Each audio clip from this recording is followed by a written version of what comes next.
স্থানীয় প্রতিভা তুলে নিয়ে আসার ব্যাপারে জোর দেওয়া হচ্ছে। গত মরশুমেও তুলে দেওয়া হয়েছিল কলকাতা ফুটবল লিগে বিদেশি ফুটবলার খেলানোর নিয়ম। এবার প্রথম একাদশে 4 জন ভূমিপুত্র খেলানো বাধ্যতামূলক করা হয়েছে। অতীতে মোহনবাগান ইস্টবেঙ্গল থেকে উঠে এসেছেন বহু বাঙালি ফুটবলার।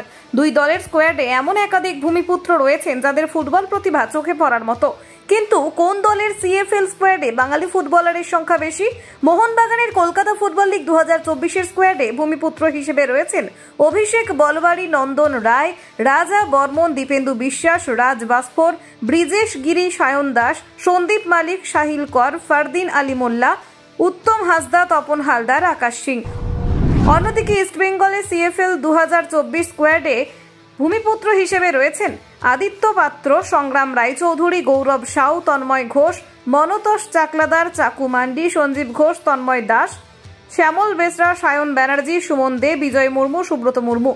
গত মরশুমে রিজার্ভ দলের একাধিক ফুটবলারদের ওপর এবারেও আস্থা রাখছে কলকাতা ময়দানের দুই প্রধান। মোহনবাগান সুপার জায়ান্ট ও ইস্টবেঙ্গল দুই ক্লাবের রিজার্ভ স্কোয়াডের একাধিক ফুটবলার ইতিমধ্যেই খেলেছেন সিনিয়র দলে। এবারেও তাদের কাঁধে থাকবে বড় দায়িত্ব। এবারে স্কোয়াডে রয়েছে একাধিক নতুন মুখ।